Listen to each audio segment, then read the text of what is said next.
Fred Richani, TSC, the Sports Courier Podcast. We have right here on the line a very special guest. He is an author, but I think author is just putting it lightly. He is a true baseball historian. We are talking to the author of the New York Mets all-time All-Stars, Brian Wright. Brian, you had the unenviable task, but fun task, of ranking all the greatest Mets of all time. How are you feeling now that the book is finally done?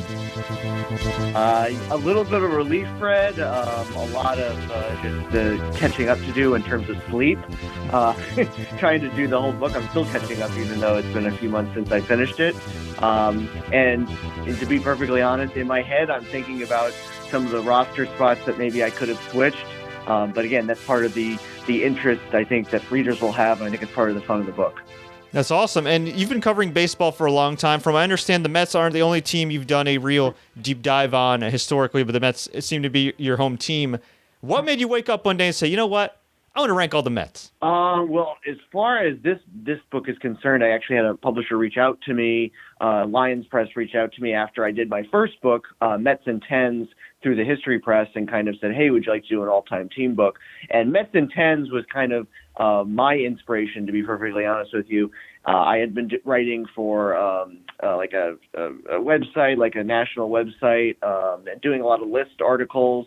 And it kind of came to me to do a Mets-related book, and I said, well, why don't I just do kind of like a series of top 10 lists? And so that kind of became, it originally was like going to be just its independently published book, and then I should say the History Press was interested, and that took off, and then led to what I'm doing now with Lions Press. So so that obvious answer to why I decided to do a Mets book is just because it's been an obsession since I've been 5 years old. I couldn't think of any other team I'd want to do it on, and it's worked out pretty well so far. It's been a little bit tiring, exhausting, but I couldn't think of any other team I'd want to tire myself out with. Well said. Now, who was your favorite Met growing up? So I'm 32 years old, and when I was 5 years old, I really started to get into the Mets, and my dad has been a Mets fan since the start in 1962. And my dad had like the 1986 video, highlight video, and the first player I gravitated to was Gary Carter. And in '92, he was, I guess, his last season when he was with the Expos. But watching that '86 Mets video, he was kind of the guy I kind of really clung to. And as the years went on and the Mets got a guy by the name of Mike Piazza, he became my favorite player. And just having the last name of Wright, I kind of had a keen interest in David Wright. And since then, I'm giving you a wide variety of answers here. But since then, I've always loved Jacob deGrom. I've always respected how he kind of came from relative obscurity, and we all think back to when all those pitchers were coming up in 2011, 2012, 2013, and 2014. The Harveys, the Syndergaard, Steven Matz, Zach Wheeler, Rafael Montero, all those, that succession of pitchers, or that group of pitchers that were going to dominate the Mets, be dominant for the Mets for years to come. And it turns out that Jacob deGrom is the one that not only emerges as the best of them, but one of the best of all time. So that kind of the coming from obscurity story, I love that, and it just makes me love him even more and respect how his career has progressed. So over the years, I've had a lot of different Mets I've loved. I mean, Tom Seaver is, if you had to say who's your all-time favorite, it's Tom Seaver. For obvious reasons, but over the years, it's kind of evolved into a group of players. I can't really single out one. And how crazy is it now with the offseason? They hired Carlos Beltran. He's already gone before even really starting on the job after the whole sign-stealing scandal with the Houston Astros. Of course, you've got the whole ownership situation. What the heck's going to happen with that? But on paper, this is a fun young team to watch when they are winning, and they're not that far removed, I think, from getting into the playoffs. So it's kind of a double-edged sword. On the outside stuff, as far as beyond the field, it's a little chaotic, but on the field, it looks like they got a pretty good product they could put on this year. Yeah, no, outside of just the playing field, it's kind of crazy to see what's going on or what's happened, I guess. But yeah, if you look just at the players and the roster, it's a solid team. And again, last year, you talk about last year, the way they finished. If they didn't have all those hiccups with the bullpen, this team would have been in the playoffs, and who knows what would have happened. Obviously, we saw what the Nationals did just as a wild card team. So that fosters a lot of optimism, riding the momentum from last season. And, I think it may be a blessing in disguise not having Carlos Beltran as manager. I'm not saying Carlos Beltran would have been a good manager, but Luis Rojas may be the better choice of the two. He knows this team well. He was the quality control person, whatever that means, but it seemed to be an important role. And the players, a lot of the young players, Jeff McNeil and Pete Alonso, they really not only just get along with him, but more importantly, they respect him. So that means a lot going into the season. And I think this team has a lot of fun with each other. If anyone saw the game against the Cardinals on Wednesday, they when they were all mic'd up on ESPN, they really do enjoy each other's company. So that goes a long way. So it's reason to be optimistic. I mean, anytime you're in spring training and you have a halfway decent team, you're going to be optimistic. But I think I'm a little bit more optimistic than normal. And what do you think is the ceiling for Pete Alonso? I mean, that guy had as great of a rookie season as you could ever have, especially playing for the biggest market. I mean, can you see him continuing this, or do you feel like he might have a sophomore slump? I don't think he's going to hit 53 home runs again. And that's okay. He doesn't need to.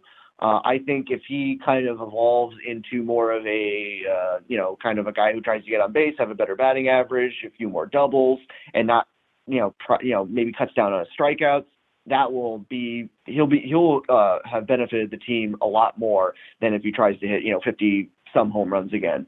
So I don't, I can see a potential sophomore slump in terms of his power numbers, but if he still has a great batting average, develops into that vocal leader, which there's no reason to think he won't. That will benefit the team more so than just his home run hitting. So, as somebody that's been studying baseball history for quite a long time, I mean, I'm sure it's certainly fun, but when you're doing these deep dives and everything, you have a lot of responsibility too to kind of not only give your opinion, but also frame it like in a historically accurate way. So one day, maybe 100 years from now, when somebody comes out of a vault, they read this book and they say, oh, so these were the greatest Mets. What were some of the challenges that you ran into when compiling history for this book and other pieces you've written? Yeah, so this book specifically, the challenge in trying to evaluate and determine the players for this team, I made it into a 30-man roster, and I included a manager and coaches. Those are the two honorable mention managers, a general manager and an owner. Specifically with the players, the challenge I think was what is your criteria? Because I think a lot of different people. And this is not, and my book is not supposed to be a final say. It's kind of just what my say is, and everyone can have their opinion. And again, that's what makes it a really interesting topic. But I think you could always have different criteria. Your criteria could be something like, hey, who are the most popular players, or who, was with the Mets a long time and compiled great numbers. You can have a lot of different criteria for how you determine an all-time team. For me, it's a mixture of impact on the franchise. If you had great postseason or big game performances, if you hold single season or career records, longevity was not as big of a factor for me, but instead I kind of looked at if you had, what were your best seasons like as a Met, and at your peak, were you the best player, one of the best players at that particular position? And the fact that I had to kind of judge it by position made it a little bit challenging. If I were to do a book about the 50 greatest Mets, some players that I left off of the roster would be on the list. It's kind of a different way to kind of bring the best players onto your team. It's like it's not exactly the right, it's not the perfect template for determining the best players, but it's another interesting way to look at it. And I had to get a little bit creative with what I did as far as the roster was concerned. Like for pitchers, I had 10 pitchers. I decided to make it 10 pitchers. I made it where I would select 7 starters instead of, the normal 4 or 5 man rotation, just because the Mets have had so many great starting pitchers. And even when I did that, I left a few off that are very worthy of being on the team. And another challenge was, where do I, since I was putting these players by position, what position do you put them at? And I made sure to evaluate these players and put them, if I were to put them on the team, at the position in which they played the longest. So, for instance, Edgardo Alfonso played a little bit of shortstop, played a good deal of third base, but he's a second baseman because he played there the most. So, as I said, a lot of different criteria you can use to judge making this team. I had a kind of a combination of a lot of different things: traditional stats, sabermetric stats, and as I pointed out, impact on the franchise, great performances. So I tried to use just a big combination of different things, but it's everyone can have their own way of looking at it, and that's what makes this a great topic. Now we have a number of questions I got from Mets fans and from myself. Not necessarily rapid fire, but just a few that are insightful and unique that may challenge you a bit. Are you ready? Yes. Who is the most underrated Met? Great question. I, off the top of my head, because I just mentioned him, Edgardo Alfonso was in the shadow of Mike Piazza for, the prime years of his career. So I might say him, off the top of my head. And on the day we're talking, they announced the number retirement for Jerry Koosman, which will be June 13th.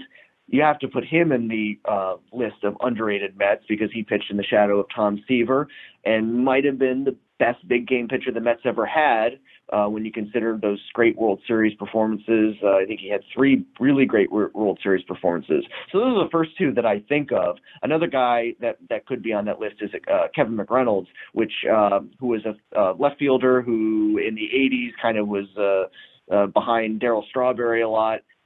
Had a very good year in 1988, and I had a tough time with whether or not to put him on the team. He was one of my toughest choices, but looking at his career, he was underrated. No one gives him a lot of credit because he was just so, he was reserved and really didn't talk much and didn't really enjoy the spotlight. But overall, he was a very good player. Now, on the flip side, who is the most overrated Met in your humble opinion? I have to think about this one for a little bit, just because I look at saves, even though he is on the team, saves I don't always look at as being a kind of a be-all, end-all, but it's still an important stat. I think John Franco might be a little overrated. He, like I said, he is on the team and had, led the league in saves and had, great ERAs in some seasons. I think maybe that saves get a little bit too much importance.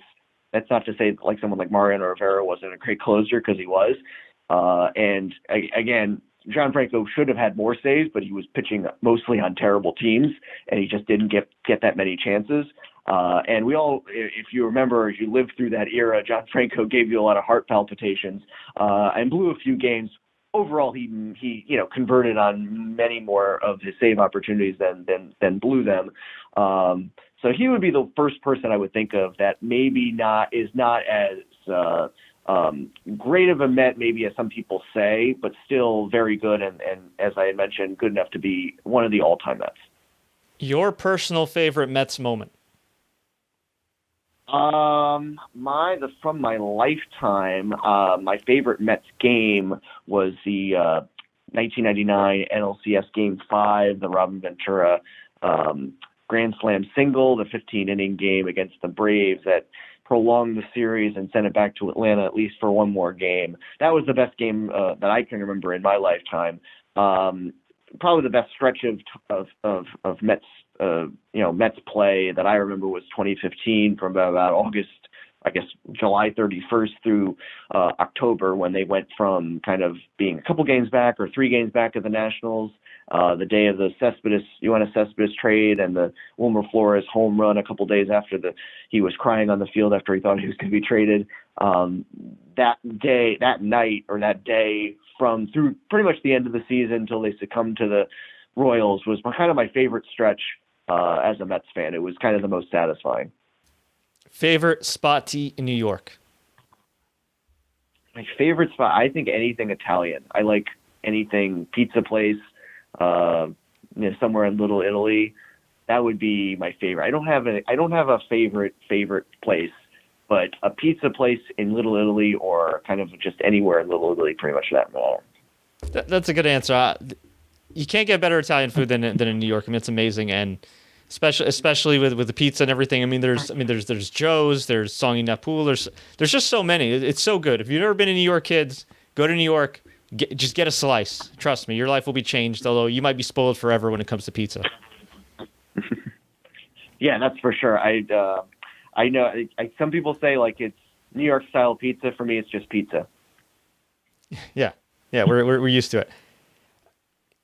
What's the wackiest moment in your research when it comes to Mets history? Is there one moment that is stranger than fiction that you say, wow, I cannot believe that happened in the history of the team?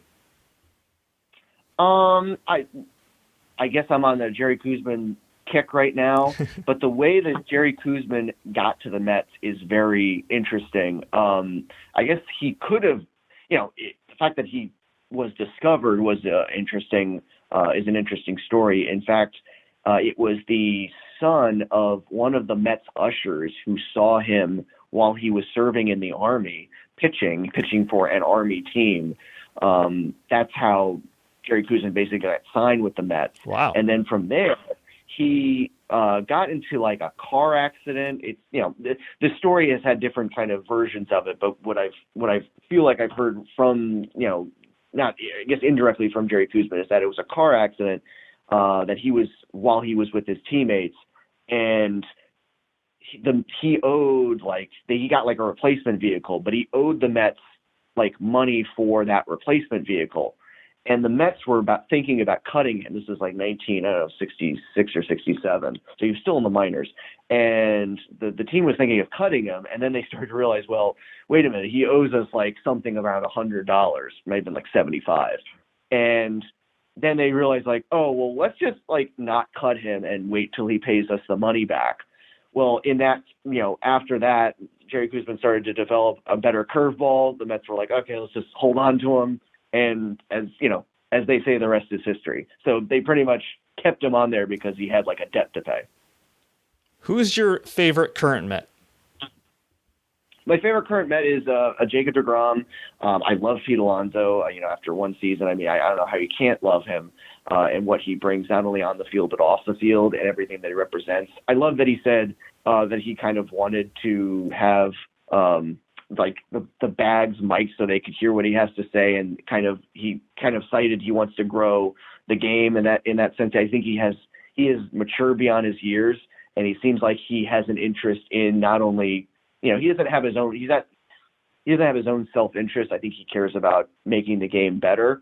So I really respect that and just awed by his not only his power but again his maturity. But Jacob deGrom, since 2014, I've always been fascinated again by his kind of coming from being a college shortstop and now developing into maybe the second best pitcher the Mets have ever had. That's pretty remarkable.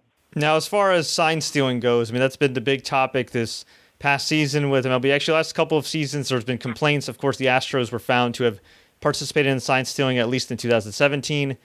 A lot of current players are not happy. I interviewed Doc Gooden recently. He said that while it is a big deal and he understands why people are pissed off, it's not as big of a deal as people think. And he said that even back in the day, the Cubs told him that they were sign stealing against him, and he pretty much had a winning record against them. I think it was like 18-6. So going back in time with your research with the Mets and other teams, how prevalent has sign stealing been, and is it as big of a deal as people are saying it is? I don't think it's as big of a deal. That being said, I think when you go to the extent of stealing like the Astros did, or had, I guess we should say, alleged to have done, I think it is a big deal.